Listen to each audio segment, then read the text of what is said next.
Hello champions, कैसे हैं सब लोग। आई होप सब बढ़िया होंगे, स्वस्थ होंगे। तो डेफिनेटली आपका एयरफोर्स का रिजल्ट आ चुका है और आपके बम्पर सिलेक्शन हुए हैं हमारी साइड से भी, जो कि आप सबकी मेहनत की बदौलत हुए हैं।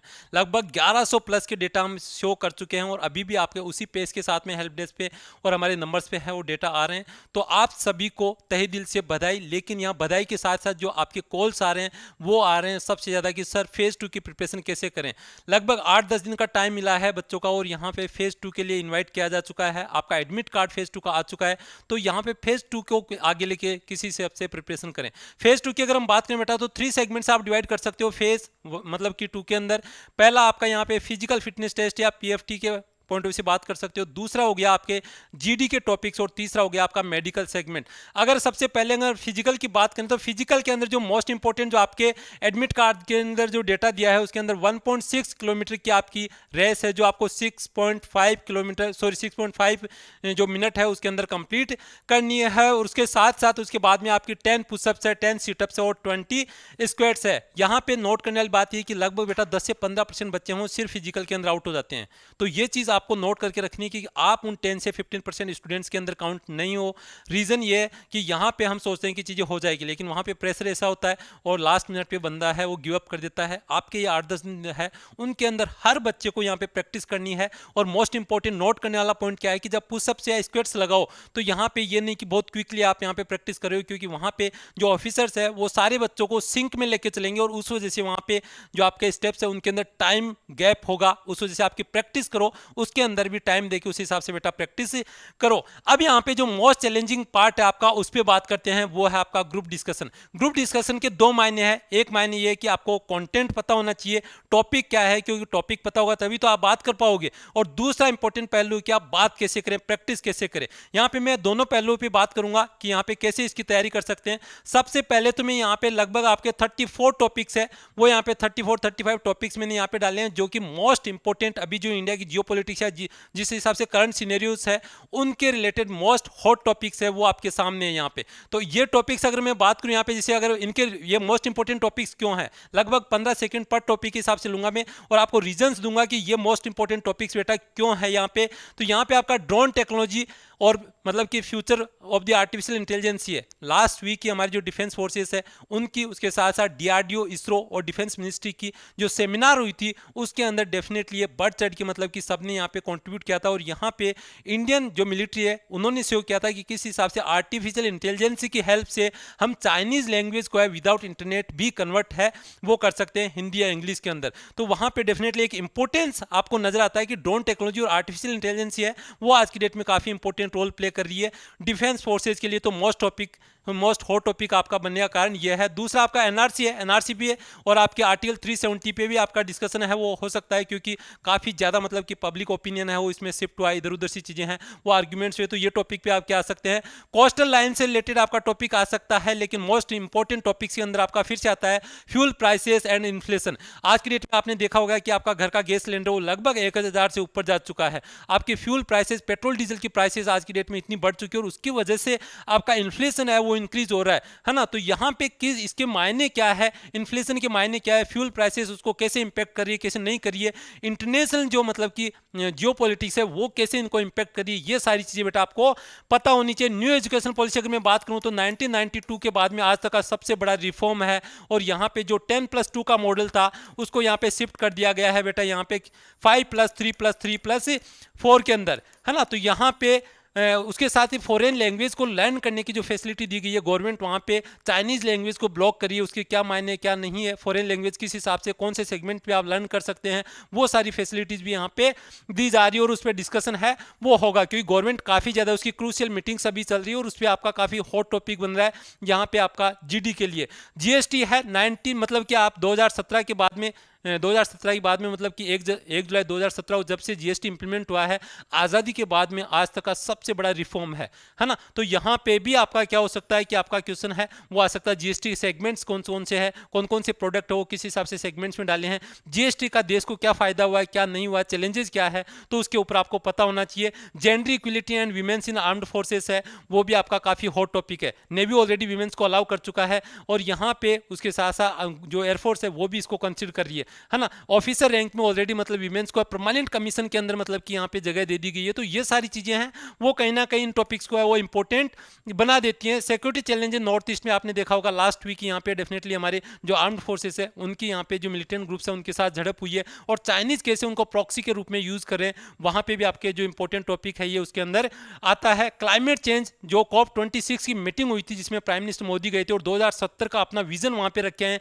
कि किस हिसाब से हम जीरो कार्बन एमिशन है उसके टारगेट को अचीव कर लेते हैं। तो उस वजह से ये टॉपिक भी आपका यहाँ पे काफी इंपॉर्टेंट रोल प्ले करता है बेटा। उसके साथ ही यूनिफॉर्म सिविल कोड और एनएसजी ये भी काफी इंपॉर्टेंट टॉपिक है क्योंकि यूनिफॉर्म सिविल कोड है उसके रिलेटेड काफी ज्यादा डिस्कशंस है वो हो रहे हैं। उसके साथ ही एनएसजी के अंदर कैसे बार बार चाइना है वो हमें ब्लॉक कर रहा है और यहाँ पे इसके क्या मतलब जियोपॉलिटिक्स के पॉइंट ऑफ व्यू से क्या मायने हैं वो भी मतलब कि काफी इंपॉर्टेंट है।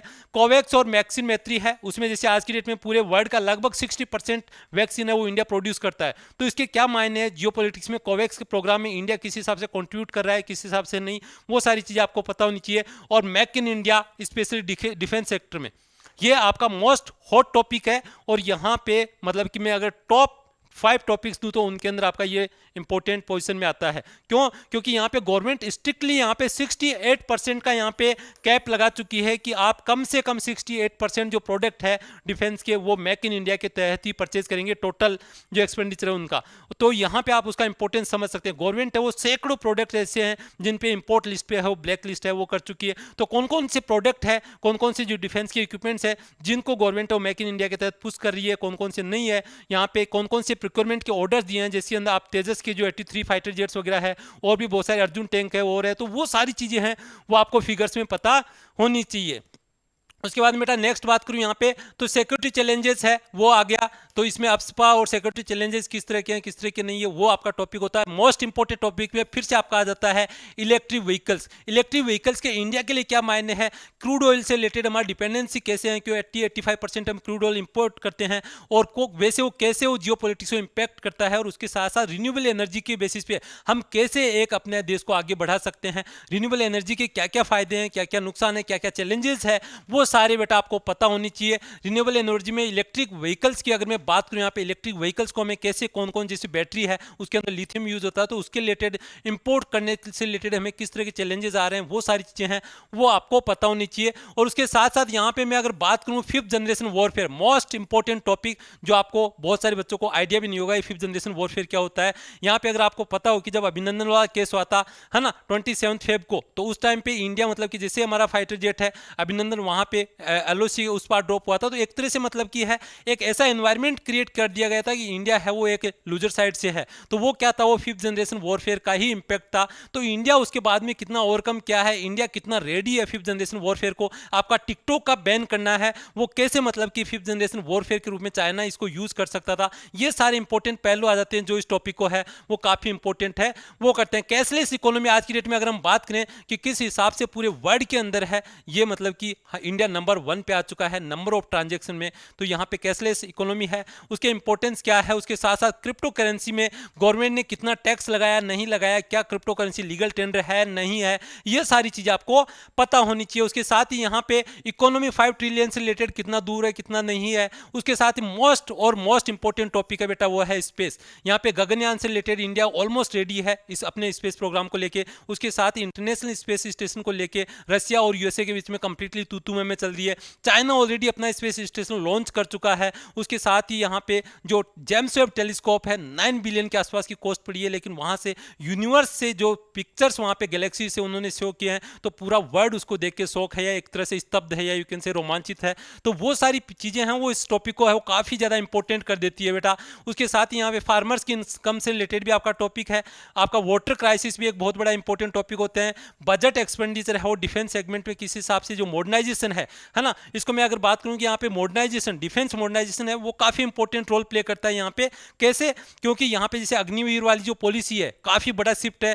यहाँ पे हमारे यहाँ पे जो विपिन रावत जी है उनकी CDS की पोस्ट थी वो एक बहुत बड़ा चेंज है। तो ये सारे पार्ट है वो डिफेंस मॉडर्नाइजेशन के। स्ट्रक्चरल मॉडर्नाइजेशन जैसे हम यहाँ पे थिएटर कमांड की बात कर रहे हैं नहीं कर रहे हैं है ना, उसके क्या इंपैक्ट है क्या बेनिफिट है, उसके साथ साथ इक्विपमेंट्स के मॉडर्नाइजेशन से रिलेटेड हम कहाँ स्टैंड कर रहे हैं, ये सारी चीजें बेटा इस टॉपिक को है वो काफी ज्यादा इंपॉर्टेंट टॉपिक है वो बना देती है। पॉपुलेशन ऑफ द इंडिया है, किस हिसाब से स्किल्ड पॉपुलेशन है, वो इंडिया के लिए एक बहुत बड़ा वरदान है, वो साबित हो सकती है। और यहाँ पे किस हिसाब से चाइना का अगर आप देखोगे डेटा, तो कैसे चाइना 1 चाइल्ड पॉलिसी से 2 चाइल्ड पॉलिसी और उसके बाद में अभी 3 चाइल्ड पॉलिसी पे आ चुका है, क्योंकि चाइना को लग रहा है कि आज की डेट में अगर उसको नंबर 1 पे जाना है तो उसकी पॉपुलेशन है उसका यंग होना चाहिए। यंग होना का मतलब कि उसकी ड्रॉप आउट पॉपुलेशन के अंदर डिक्रीमेंट है वो नहीं होना चाहिए। उसके साथ ही यहाँ पे नक्सलिज्म है, वो भी काफी इंपॉर्टेंट टॉपिक है। और renewable energy most important topic है कि इंडिया कैसे टॉप 4 कंट्रीज के अंदर है रिन्यूएबल एनर्जी प्रोड्यूस करने के अंदर, लेकिन यहाँ पे इसके क्या क्या चैलेंजेस है इंडिया के। तो ये आपके टॉपिक्स है जो यहाँ पे आपके जीडी के मोस्ट इंपॉर्टेंट पॉइंट और पॉजिटिव पॉइंट क्या है कि ये सारे टॉपिक आपके 2 महीने पहले ही मैंने कंप्लीट करवाए हैं।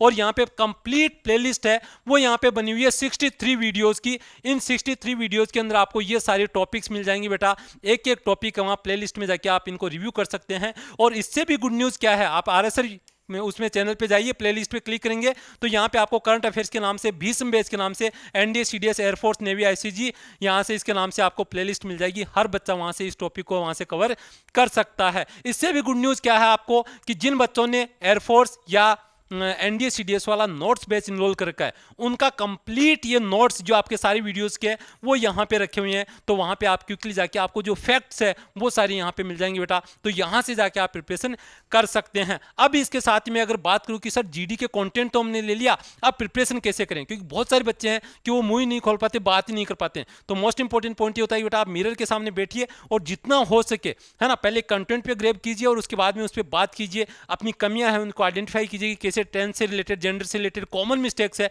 वो आप करें। आपका फियर है वो आउट होना चाहिए कि आपको कम से कम ये लगना चाहिए कि हाँ आई कैन स्पीक, है ना, मैं बात कर सकता हूँ, कम से कम वो मोस्ट इंपॉर्टेंट पॉइंट है, वहां पे वो चीज़ है इंपॉर्टेंट रोल प्ले करेगी। तो मिरर के सामने अपनी प्रैक्टिस है उसको बार बार कीजिए। दोस्त मिल जाते हैं 2-4 तो उनके साथ में बैठिए और इसके रिलेटेड है इंग्लिश के अंदर कम्युनिकेशन करने की कोशिश है वो कीजिए। और उसके अलावा भी अगर आपको कोई भी क्वेरीज है तो आप इस नंबर पर, हमारा हेल्पलाइन नंबर है, उन पर रीच आउट कर सकते हैं और यहाँ पे अपनी क्वेरीज है उसको रिजोल्व कर सकते हैं। आज के लिए इतना ही, लेकिन डॉक्यूमेंट से रिलेटेड है, आपका कौन कौन से डॉक्यूमेंट्स लेके जाना है, नहीं लेके जाना है, कौन कौन से डॉक्यूमेंट है वो मस्ट में आते हैं, मतलब लेके ही जाने हैं, वो सारी इंफॉर्मेशन है वो बहुत जल्दी आपको मिल जाएगी। तो इसी के लिए आज के लिए इतना ही। जय हिंद, जय भारत।